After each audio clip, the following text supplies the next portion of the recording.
Digo yo que qué sería de nosotros los abogados sin este Tribunal Supremo y sin este legislador, que favorecen la confusión y, por ende, la litigiosidad. Y además me ha encantado escuchar la referencia al edificio La Jirafa porque, bueno, modestamente, el autor de esos estatutos fui yo hace muchos años. Yo mismo incluso otorgué la escritura de obra nueva y división de propiedad horizontal. No sé si habrá modificado los estatutos la comunidad de propietarios con posterioridad.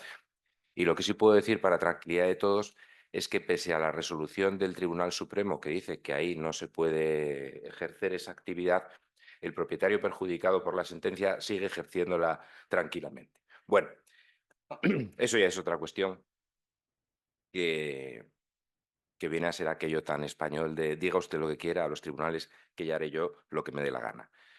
La tercera ponencia de esta mesa le corresponde a doña Rocío Perteguer Prieto, registradora de la propiedad y directora del Servicio de Consumidores del Colegio de Registradores, que hablará sobre la problemática registral de las viviendas de uso turístico, que, como ya ha adelantado un poco Herminia, pues también ha favorecido el dictado de diversas resoluciones por parte de la Dirección General. Sí, bueno, muchísimas gracias a la Fundación Derecho Notarial y a la Universidad Complutense, a la Universidad de Oviedo, pues bueno, contar con mi participación en estas magníficas jornadas. Bueno, estoy completamente de acuerdo y ha sido muy interesante todo lo expuesto hasta ahora mismo en este sentido. La inscripción del uso turístico en el registro de la propiedad, del uso turístico en sí, pues no se hace, porque el uso en sí es un derecho regulado en el Código Civil que cuando se redactó el Código Civil, pues se estaba pensando en un uso que tuviera una temporalidad larga, en una comercialización que se hacía en territorios concretos y determinados y no los canales de comercio que tenemos hoy en día. Y es verdad que siempre hemos dicho que la realidad va por delante del derecho y yo creo que el ejemplo de las viviendas y de los pisos, de usos turísticos y de este tipo de alquileres que se han desarrollado a través de canales online, pues son una clara demostración de la misma y de que, como tú acabas de decir, es necesario casar ese mundo civil con ese mundo digital. Relacionado con esto, pues nosotros efectivamente las modificaciones de los estatutos se otorgan en escritura pública, se inscriben en el registro de la propiedad y su conocimiento efectivo frente a terceros se da a través de la publicidad del registro. ¿Qué ocurre? Pues bueno, ya podemos poner 3/5 en la unanimidad o lo que queramos, lo que estamos diciendo, que si uno va de demandado fenomenal, pues bueno, pues puede, incluso si pierde una sentencia, pues ¿qué hacemos? ¿Pedimos ejecución de sentencia todos los fines de semana? ¿Que comercialice el piso en uso turístico? Es verdad, esta es la realidad a la que nos encontramos y ante la que los civilistas nos debemos de revolver. Porque la seguridad jurídica es que la norma, el principio de eficacia de la norma jurídica es que nazca para ser cumplida y que toda la labor que hacemos notarios y registradores en este sentido para proteger a las comunidades de propietarios y que puedan ejercitar sus derechos sean eficaces. Si no, estamos ante supuestos que, bueno, ya nos pueden decir 3/5, unanimidad, ya nos pueden hablar de actividad económica o solamente del ejercicio de un piso turístico. Dicho lo cual, pues nosotros comenzamos a pensar en qué manera se podía, por supuesto,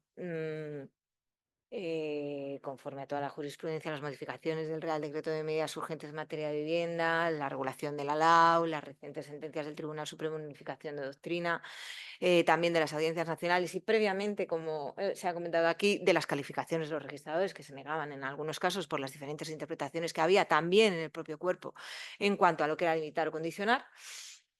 Pues tenemos que efectivamente los estatutos pues, y las limitaciones, prohibiciones o condiciones estatutarias pues acceden al registro de la propiedad en los términos que decimos.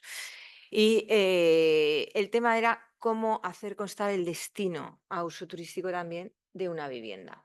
Entonces, bueno, pues nosotros con la normativa vigente actualmente lo que hicimos fue un modelo de instancia en el cual a través de yendo a la normativa urbanística, que se pudiera hacer constar el destino de uso turístico de un bien inmueble. Esto se realiza mediante precisamente la posibilidad de esas declaraciones responsables o de las licencias de uso del destino de uso a través del 28 1b del texto refundido de la Ley del Suelo y de Rehabilitación Urbana, que en aquellos casos en los que el ejercicio de una actividad esté sujeto a una declaración responsable, que se establezca también la obligatoriedad de presentar esa declaración responsable con un periodo antes del inicio de la actividad, pues que haya transcurrido, pues si nos presentan una ADR, una licencia de destino a uso turístico de un inmueble, bien porque conste en la licencia, porque las condiciones se pueden hacer constar también en el registro de la propiedad,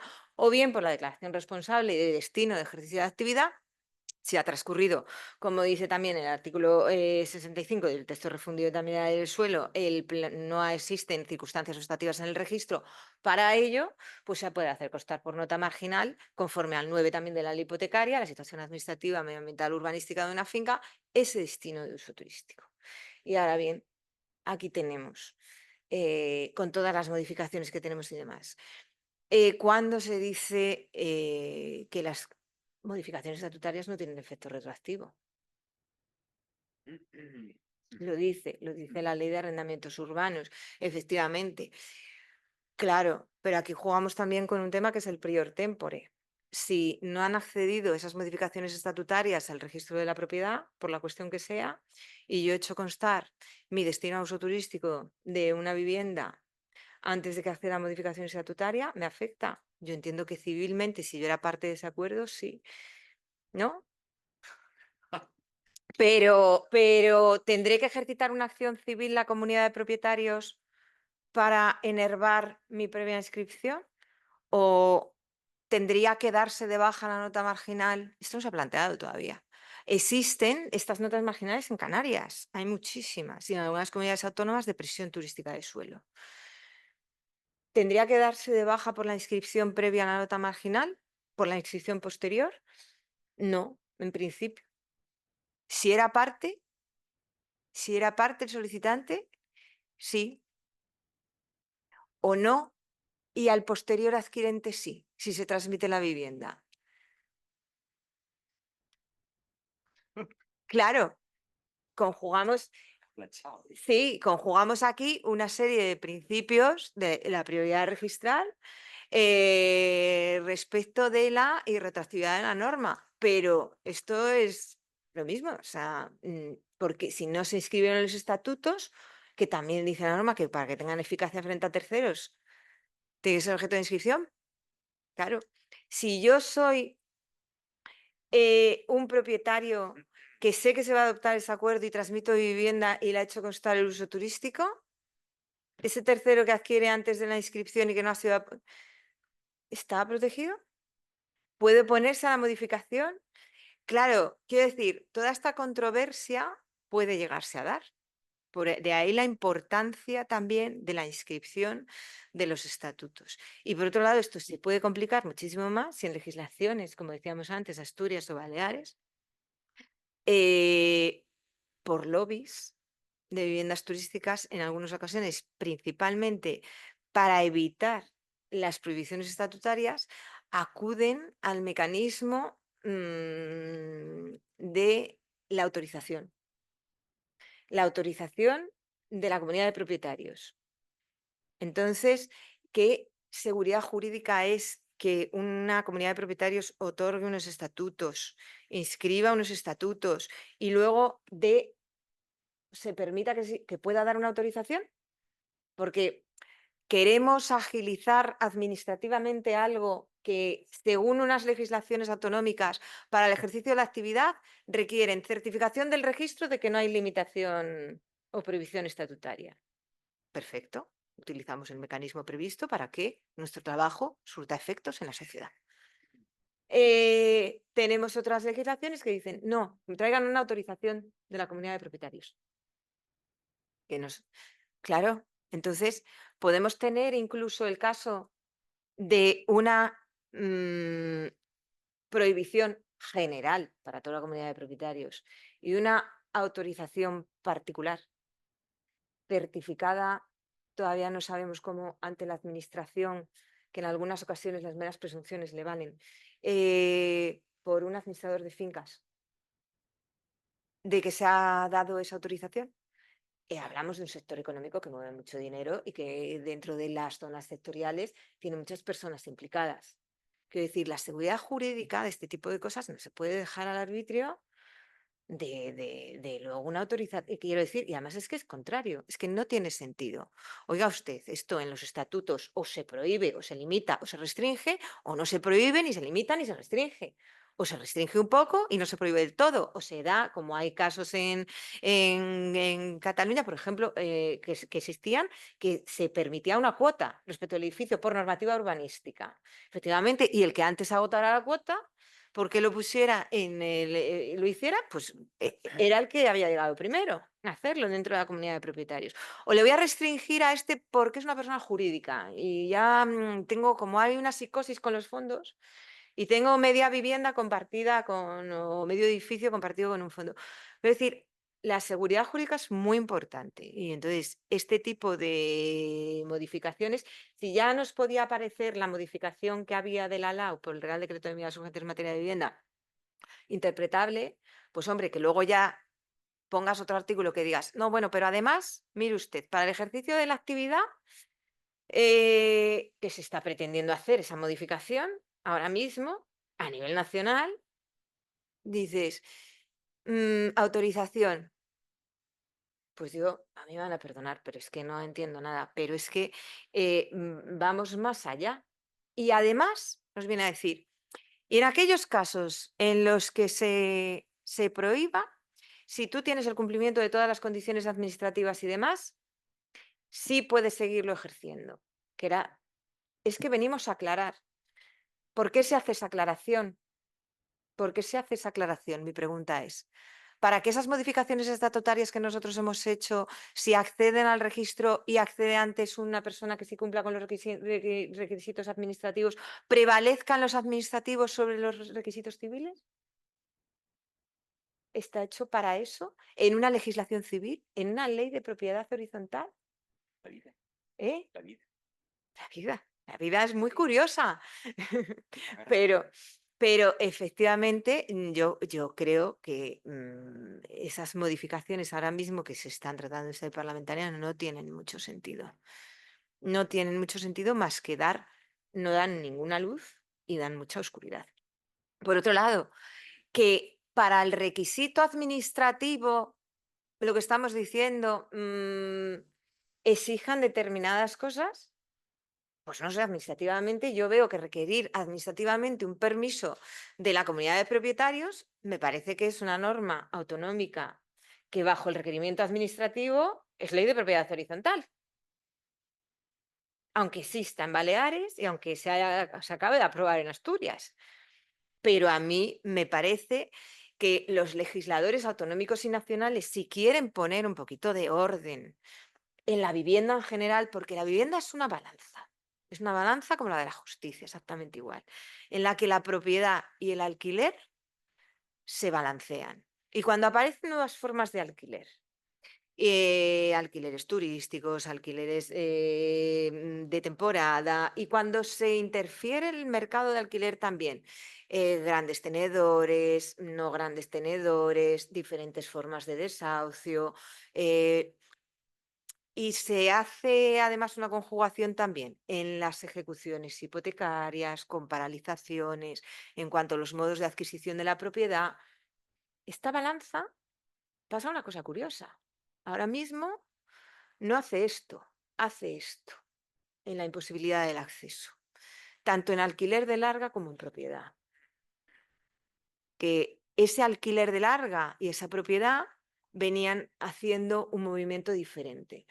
Y entonces, yo creo que tiene que haber cierta seguridad jurídica para que se pueda, por otro lado, intervenir también o querer hacer una regulación de precios, pues lo que hemos dicho muchas veces, ¿verdad? ¿Cómo se va a regular un precio que no se conoce? O sea, el precio de mercado de vivienda se conoce, todos lo conocemos, aquí lo tenemos perfectamente. Cada vez que se transmite una vivienda en una notaría, consta el precio Y cada vez que se inscribe en el registro consta el precio, constan los medios de pago, consta todo. Pero el alquiler no. Ese numerador no existe. En la Comisión del Índice de Precios en materia de vivienda, que se creó por el Real Decreto de Medidas Urgentes en materia de vivienda, eh, no hay numerador. Que hay un dato de agencia tributaria de algunos alquileres que se declaran, porque no todos, de declaraciones, incluso si fuéramos a más, no solamente del alquiler de larga duración, sino de alquileres de turísticos, en cuanto a la obligación que tienen las plataformas también de remitir la información de aquellas, de aquellas unidades en las que intermedien. También es una parte muy sectorial, es una parte muy pequeña. Y de alquiler igual. Y es un dato con un decalaje de un año.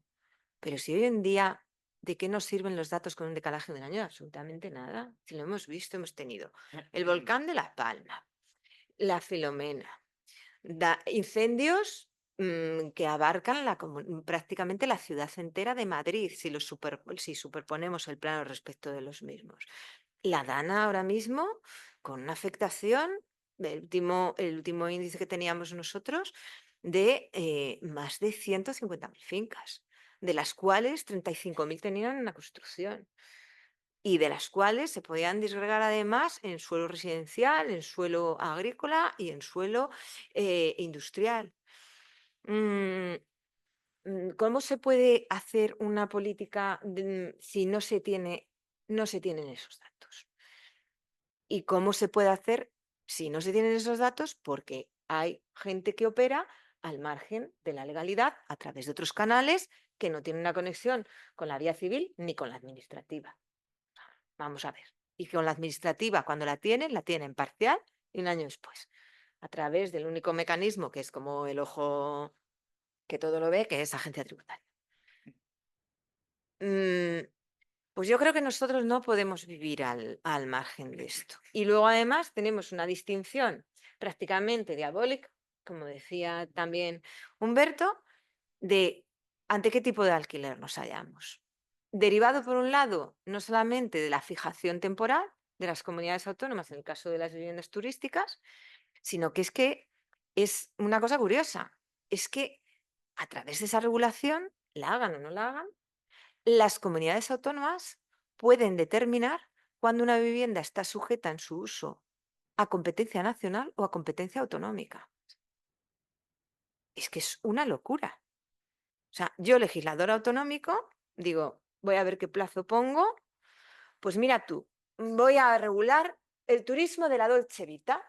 Y la Dolce Vita son 10 meses.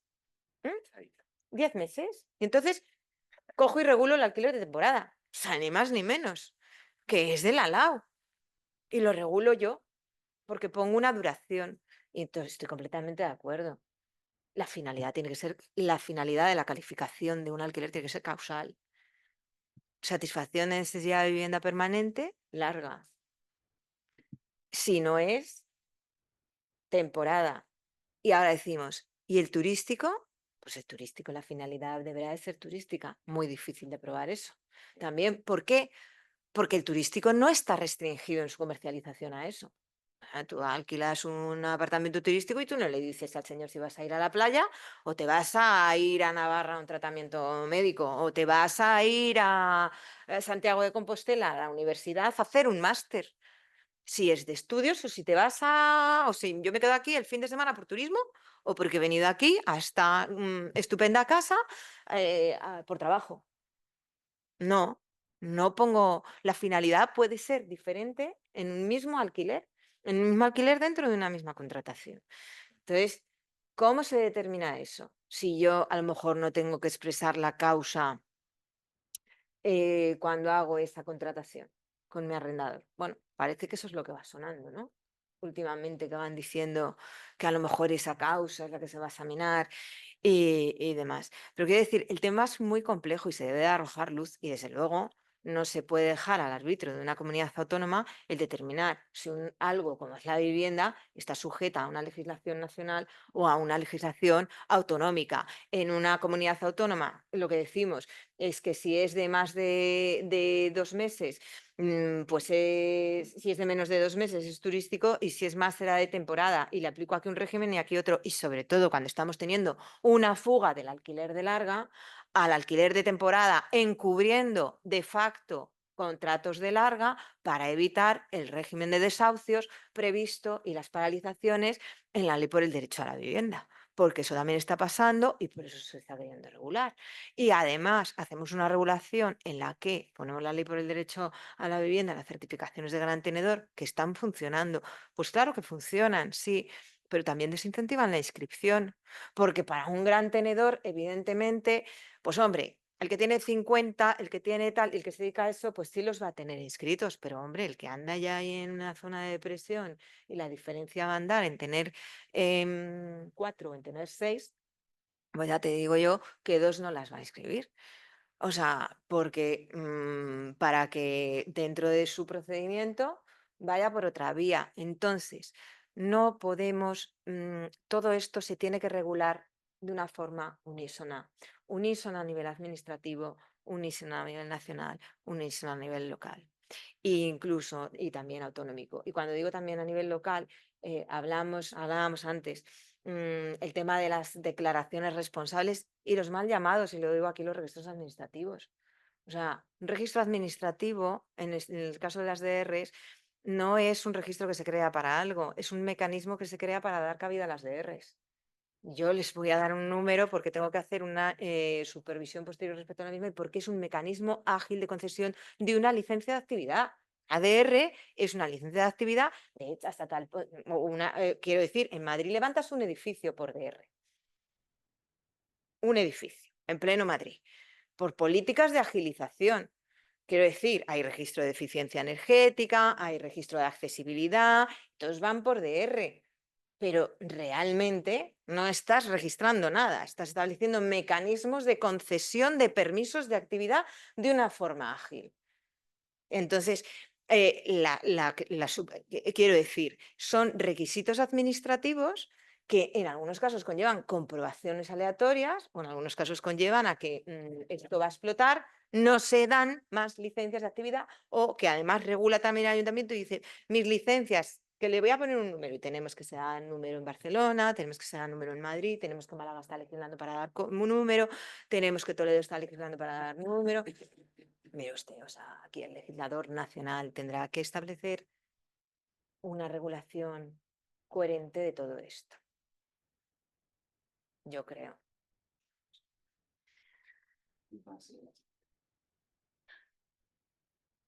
Yo creo que la regulación va a venir. Alejandro se ríe. ¿Eh? Ahora comentamos el reglamento europeo, de corta estancia. Eso es, sí. Bueno, el reglamento europeo de corta estancia, que se aprobó en marzo de 2024, es un tema jurídicamente en nuestro estado, pues muy bonito, por supuesto, porque todo esto, desde mi punto de vista, lo difumina. O sea, toda esta discusión que tenemos aquí llega y dice, ¿qué es? Inventa otro nuevo y dice alquiler de corta estancia. Y dice, ¿qué es un alquiler de corta estancia? En el reglamento, en su considerando sexto, dice, toda unidad alojativa, sea una vivienda o no, sea parte o la totalidad de la misma, sea por habitaciones o no, resida o no el anfitrión en la misma, esté sobre tierra o sobre agua, y en general, todas aquellas de duración inferior a un año. Entonces, ¿qué hace? Subsume el alquiler de temporada de la nave. El reglamento europeo y dice, con independencia de que la finalidad sea turística, de ocio, por motivos laborales, de enfermedad. Incluso los trabajos preparatorios hablaban de asilo e inmigración. Y entonces subsume en el alquiler de corta estancia, que es un concepto europeo, nuestro alquiler de temporada y nuestros alquileres turísticos. Toda la normativa española, autonómica, local y nacional se subsume en un nuevo concepto europeo. ¿A qué efecto? Al de la regulación y la creación de la ventanilla única de la determinación de la comercialización. Por eso.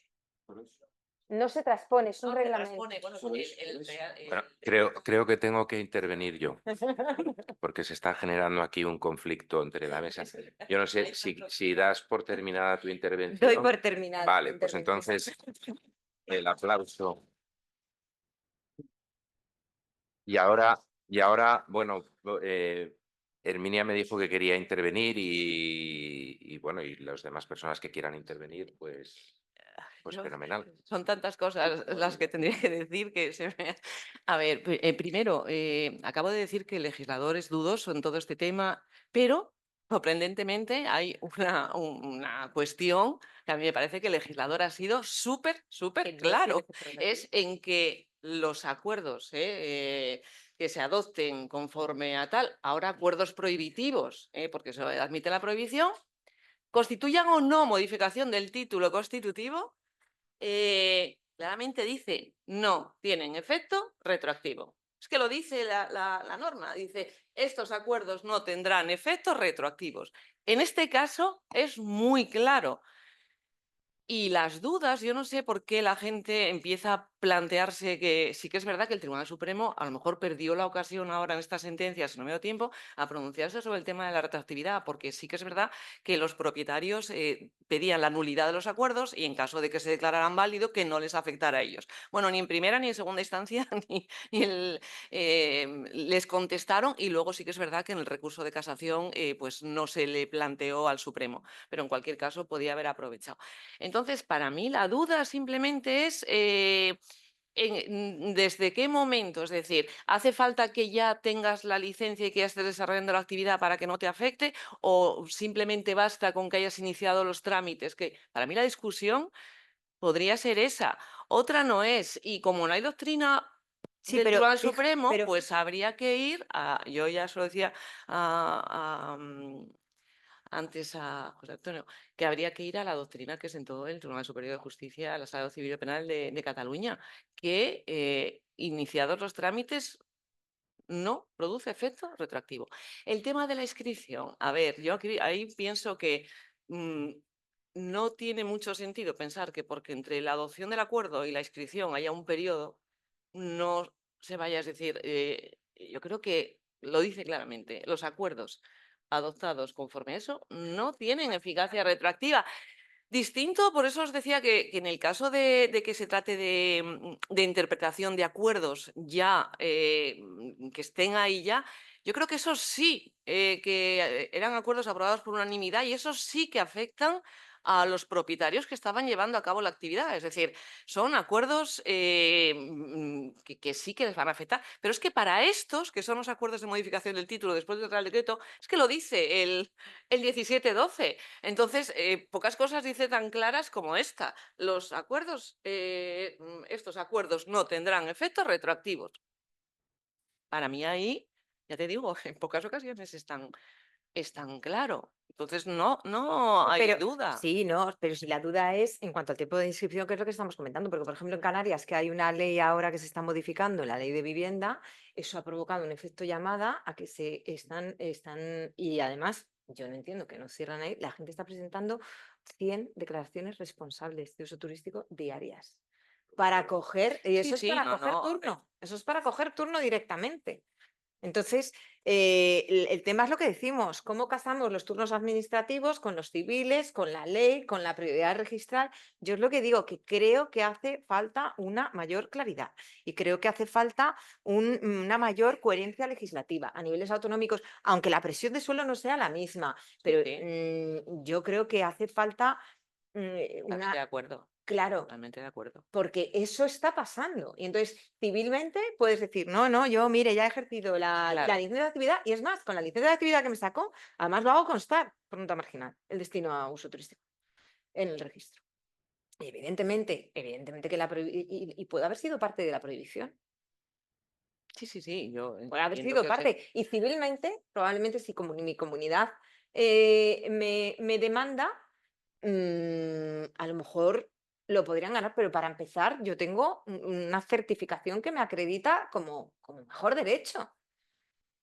Entonces, y ya si transmito, ni te cuento. O sea, ya, si me saco la licencia y además transmito, porque eso está pasando. En Canarias se está haciendo. Porque además se prevé que precisamente se obliga a que los cabildos hagan una ordenación urbanística de tal modo que lo que va a ser suelo urbanístico es muy intervencionista, porque lo que va a ser, lo que va a ser suelo residencial y lo que va a ser suelo turístico tiene diferentes servicios, tiene diferentes desarrollos, pero hasta tal punto que la ley establece, el proyecto de ley que están haciendo, el borrador, establecía la prohibición de vivir, si eres dueño, en uso turístico, como tu residencia habitual.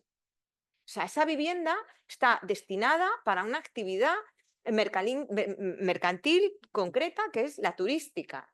Y tú no puedes residir allí. O sea, si es tu vivienda tiene que estar en el residencial. Hasta tal punto se está haciendo ese intervencionismo. Entonces, hay mucha gente y dan un plazo de 5 años de transitoriedad. Entonces, hay mucha gente que para evitar todo eso, claro, está haciendo el sacar las DRs, el hacerlo constar y el ponerle la vivienda a la venta con un valor económico que se supone que luego no va a tener.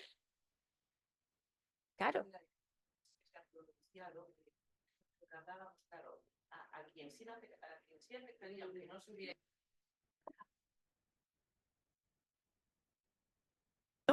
En el ínterin, entre que se adopta el acuerdo y se inscribe, vende. Yo creo que ahí sí que a ese tercero sí que le va a afectar. Sí que le va a afectar. Bueno, ahí sí que... bueno, Un acuerdo del que pues yo creo que hay una resolución, Rocío. Yo creo que se entiende que hay mala fe. Que se puede entender que hay mala fe. Y yo, a ver, me gustaría mirarla, pero tengo idea de que en alguna resolución de la Dirección General se planteó este problema. Es decir, que en el ínterin, desde que se adopta el acuerdo hasta que se inscribe, vende. Aquí hay mala fe desde mi punto de vista. Yo creo que aquí sí que... Pero es que aquí sí que sería, desde mi punto de vista. Voy a moderar. Más o menos. Voy a moderar, porque había otra persona que había solicitado la intervención y hay otra persona que se ha hecho presente telemáticamente, Ana López 1, que no sé si quiere intervenir o... No, Vale, fenomenal. Pues entonces nada.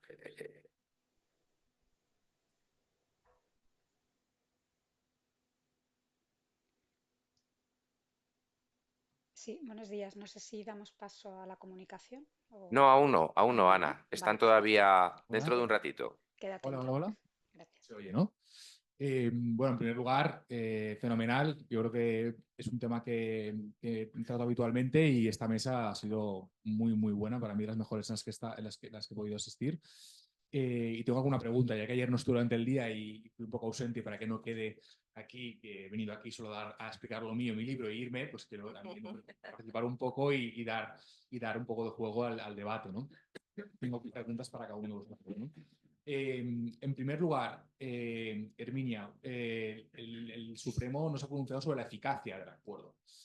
¿No crees que es una patata caliente el tema de la eficacia del acuerdo, sobre la cual el TSJ se pronunció, pero ha sido muy criticado su pronunciamiento y le costó mucho llegar a un pronunciamiento que realmente fuera jurídicamente respetable en la medida en que una oponibilidad parcial de un acuerdo comunitario es contrario al principio vertebrador de la prioridad horizontal consistente en la vinculación de los acuerdos comunitarios, que aquí lo tiene más fácil el Supremo. ¿Por qué? Porque tiene una norma que pone los acuerdos no serán retroactivos, lo tiene mucho más fácil, y eso supone que ya el propio legislador está rompiendo con ese principio de vinculación universal de los acuerdos tan interesante, tan importante y tan vertebrador de la prioridad horizontal.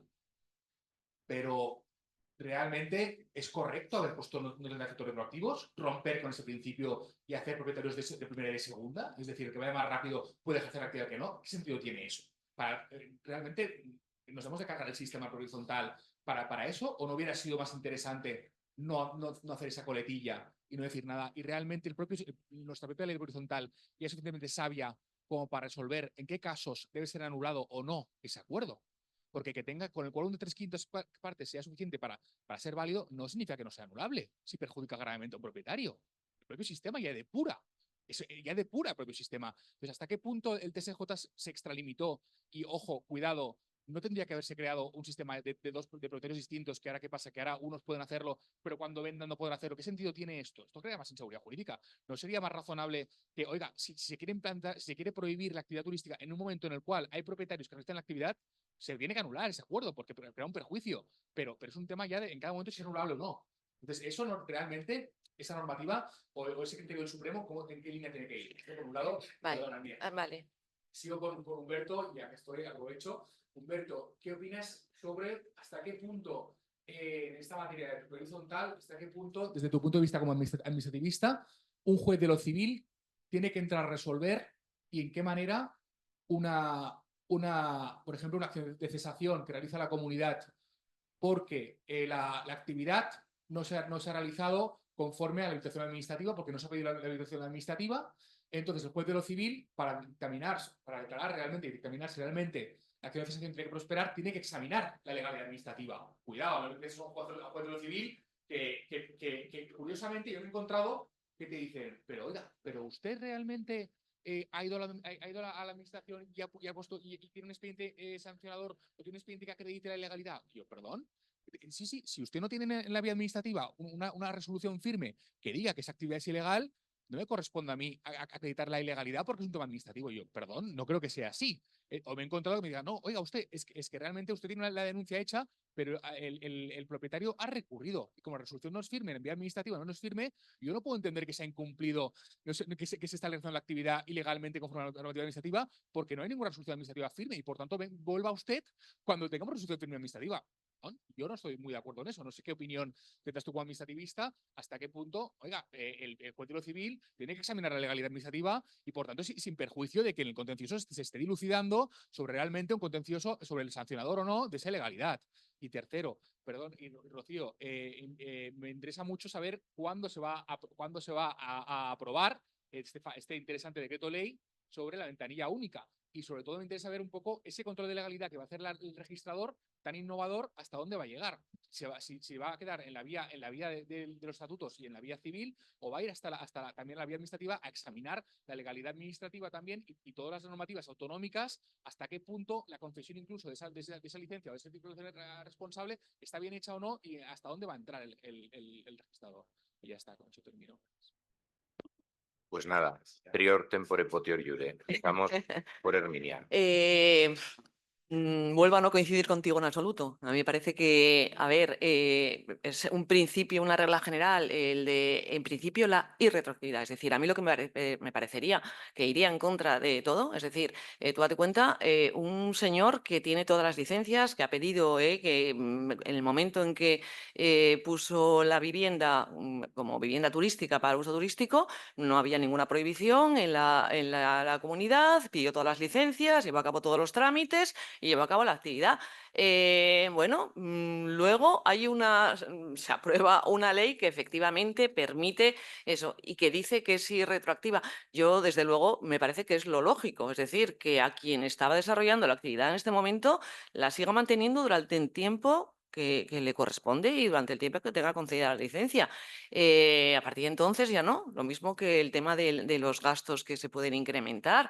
Pues a ver, si mi cuota es en función de los gastos, ahora es verdad que la ley permite aumentar un 20%, bueno, pues ¿por qué me va a afectar a mí? Es decir, yo entiendo que ahora la gente muchos, el tribunal tenía que haberse pronunciado, el Tribunal Supremo, sobre la retroactividad, pero yo, sinceramente, sin perjuicio de que, claro, el Tribunal Supremo, en la línea en la que está, puede decidir que son retroactivos.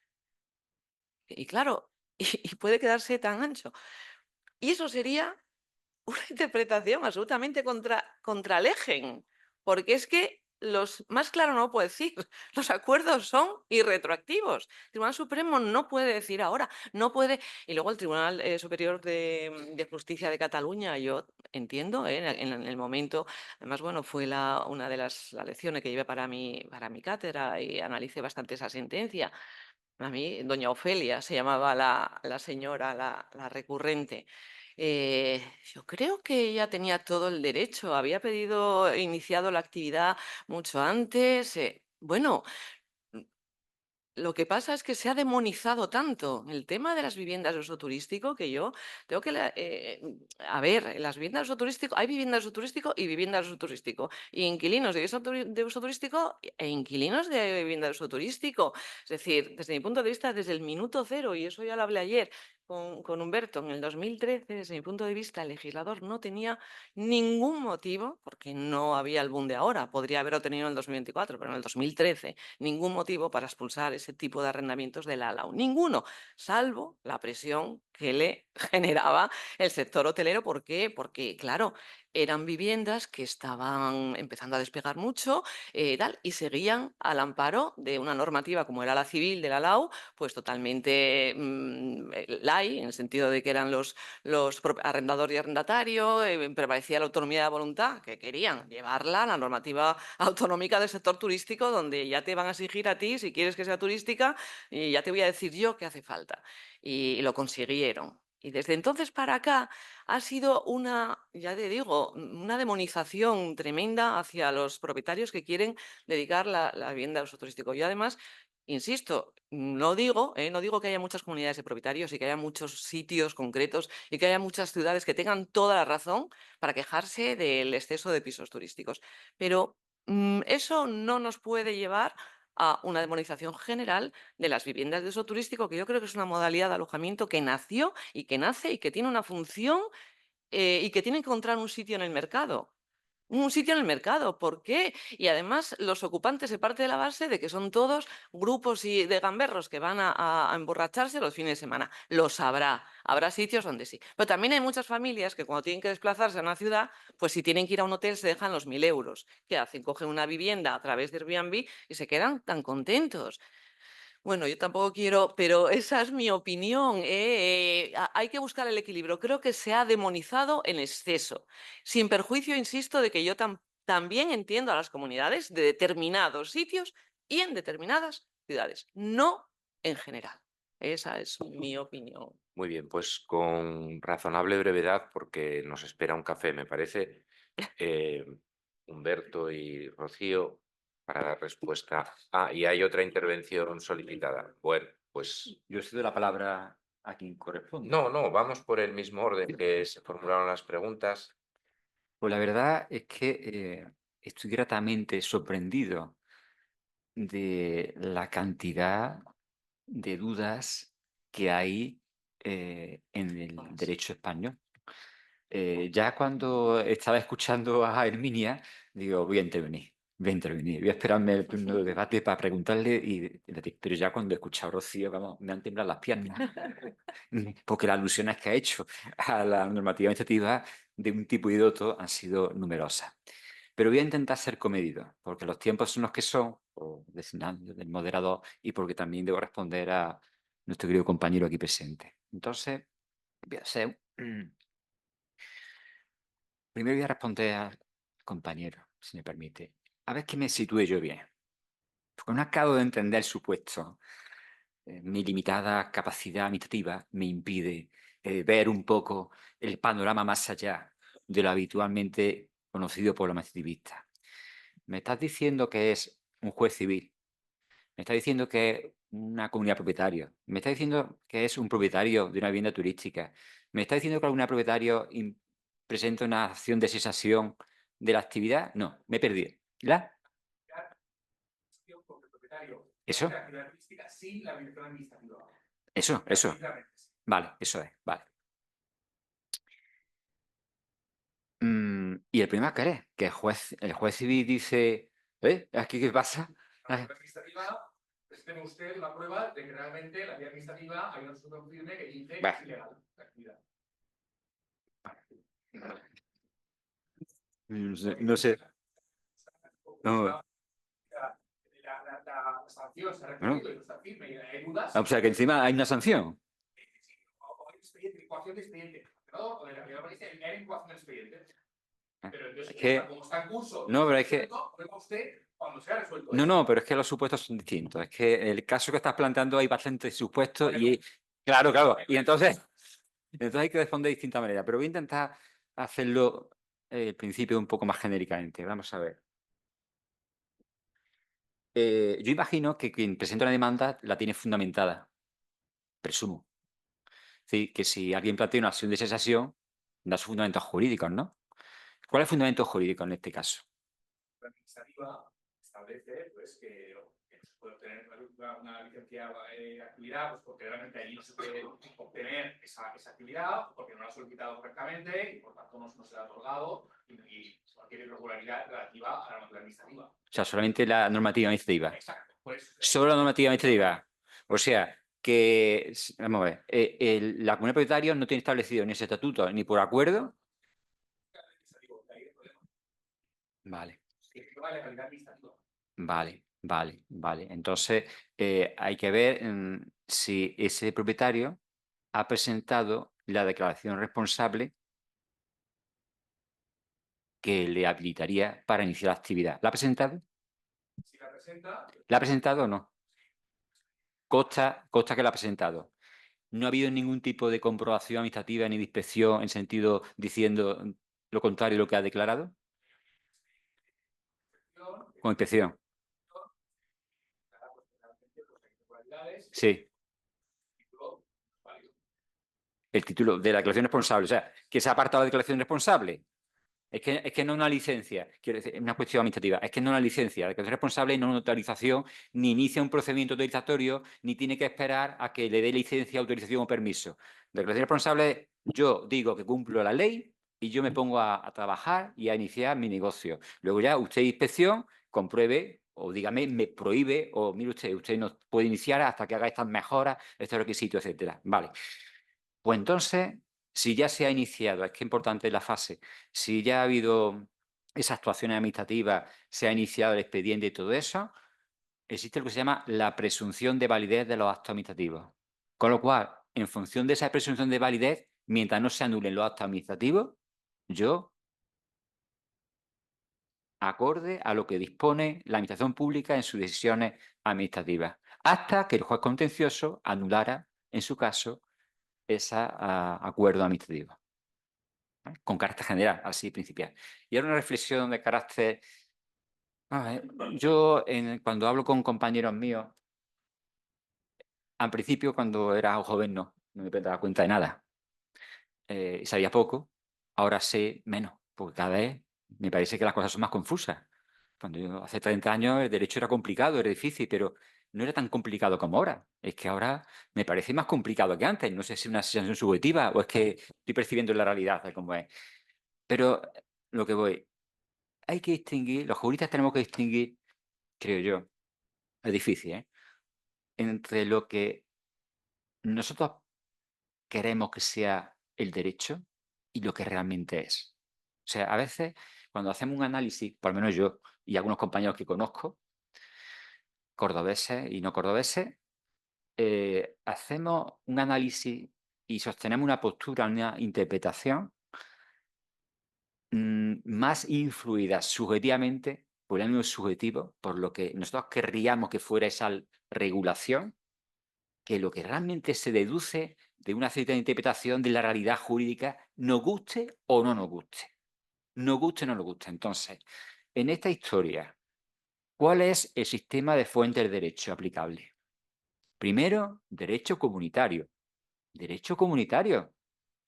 Las limitaciones a la actividad económica, incluida la actividad turística, que, lo siento, la actividad del alojamiento turístico es una actividad económica, peculiar, etcétera, pero una actividad económica, actividad turística, un servicio turístico, una actividad turística, pues está el derecho comunitario. Es que la única justificación a fecha de hoy, que se está aceptando, me corregirán mis compañeras de mesa y los asistentes aquí presentes, que se está aceptando para hacer las limitaciones que se están haciendo en el ámbito autonómico, algunas, y ahora lo que va a venir ahora va a ser de órdago.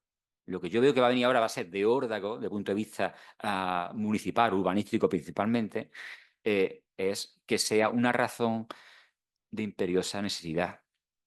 Es decir, que estén dentro del catálogo no ejemplificativo, quiere decir no exhaustivo, que establece la directiva y la legislación española al respecto que la has puesto. Bien, entonces, bueno, nos gustará, pero eso es el marco de juego. Si podemos justificar una razón pública, de interés público, que justifique una cierta restricción o limitación, conforme, además esa limitación tiene que ser proporcionada, tiene que ser congruente y tiene que ser lo menos restrictiva posible si hay una alternativa menos restrictiva, ¿vale? Esa es la teoría general, que hay que tener en cuenta para aplicarla, tanto para el ámbito autonómico como para el ámbito municipal, ¿vale? Entonces, claro, también hay que tener en cuenta que aquí se mete una cuestión que yo creo que es la que me parece a mí, que está empezando a predominar. Antes no tanto, antes el tema estaba legislación turística, legislación urbanística, un poco así. Ahora creo que se ha trasladado todo a la legislación urbanística, es decir, a lo que es el municipio. Con lo cual eso va a tener unas consecuencias que creo que no se están calculando bien. Los municipios ahora, la potestad de planeamiento urbanístico, y hay sentencia Supremo del contencioso que ya lo, vamos, reiterada, es inmensa. O sea, lo que puede hacer el municipio con su actividad de planeamiento urbanístico, luego se discute si tiene que ser en un plan especial o basta un plan especial de alojamientos turísticos o tiene que ser en el plan general de ordenación urbana. En fin, es otra historia ya más compleja, más técnica, pero en sentido así primario, vamos, yo creo que va a prevalecer. Tenemos que ir Pero terminando. termino, ya está. Rocío, 30 segundos, que yo sé que los registradores sois capaces en 30 segundos de... Bueno, hombre, 30 segundos en el sentido metafórico del término 30 segundos. Bueno, en relación con esto, Alejandro, también me recordaba un poco, perdón, el tema del acceso de las declaraciones de obra nueva. Si haces una acción de cesación de una construcción que se está ejecutando, tienes, acudiendo a las normas de disciplina urbanística, el artículo 52 del reglamento del Real Decreto 1093/97 de acceso de actos de naturaleza urbanística al registro de la propiedad, establece uno de los requisitos es que no conste en el registro anotación preventiva de haberse incoado expediente de disciplina urbanística en el mismo. Eso lo impide, quiero decir, y es una forma también de acreditarlo también en un... Entonces, si se solicita la anotación preventiva de incoación de expediente en el registro, yo creo que por esa similitud también, bueno, os puede ayudar en este tipo de procedimientos, porque la normativa urbanística y en relación a la administrativa de usos turísticos es muy similar y va por ahí. Y en relación y conexión con lo que me preguntabas, evidentemente, igual que no calificamos las licencias en las declaraciones de obra nueva, ni calificamos las cédulas de habitabilidad o la licencia de primera ocupación, no vamos a calificar las declaraciones responsables ni las licencias de actividad ni las licencias municipales emitidas por los ayuntamientos. Quiero decir, ya no voy a mirar si tiene 7 toallas, 3 extintores, un botiquín. Otra cosa es que el registrador de a pie en cuestiones groseras exigidas por ley, por ejemplo, como la ley de vivienda de muchas comunidades autónomas, en la que te dicen, evidentemente, pues que tiene que tener una salida a la vía pública, pues hombre, no sé, a lo mejor si es un 8º piso, bueno, puedes pensar que tenga unas escaleras exteriores, ¿sabes? Quiero decir, salvo cuestiones groseras de ese tipo, lo que se va a ver también es principalmente lo que consta en los folios del registro, es decir, que está legitimada la persona que lo pone en el tráfico, que no es una vivienda de protección oficial, porque lo que no tiene sentido es que las viviendas de protección oficial, que se pagan con el dinero de todos, sean puestas en este tipo de mercado, que no es una vivienda sujeta a concurso y no está en el plan de liquidación, el ejercicio de actividad ordenado por el juez de concurso, o se me ocurre también, por ejemplo, que no tenga alguna de forma incompatible las notas marginales previstas también dentro del bono de alquiler y del plan de rehabilitación de los fondos Next Generation, pues que son destinos muy específicos. O sea, si tú has recibido una subvención porque vas a destinar a la vivienda alquiler durante 25 años, a mayores, a un co-living, de 65, pues para mayores de 65, pues me parece que no tiene mucho sentido el darle otro tipo de... Y aún así ahí en alquiler habría que verlo, pero hay cuestiones, por ejemplo, o por rehabilitación, es que hay ayudas del 100% de rehabilitación porque tú vas a destinar tu vivienda a alquiler social durante 25 años. Entonces, si tú vas a destinar tu vivienda a alquiler social, pues hombre, no la vas a poder, no, Airbnb no vas a poner en uso turístico. Vamos, digo una plataforma porque la finalidad del código va a determinarse. Entonces, en principio, y atendiendo la visa atractiva que tiene en esta regulación toda la normativa urbanística, pues ya te digo yo que no. No. Bueno, A ver. incertus cuando. Bueno, pues como vamos con mucho retraso y son las 12 nada menos, yo siento muchísimo que no puedo darte la palabra, pero bueno, a lo mejor tomando el cafetín pues podemos seguir charlando y luego ya daremos paso, creo, a las comunicaciones. Por lo tanto, Ana, si eres tan amable, pues esperas unos minutos y enseguida Perfecto. podrás intervenir. Gracias. Sí. Mira, No pasó nada. ¿Ha hecho algo? no te lo advertí. Esto lo hago yo todos los días. Escuchar una cosa, no, pero ya se lo dije, este escalón es peligrosísimo, yo me siento mucho aquí y me pasa lo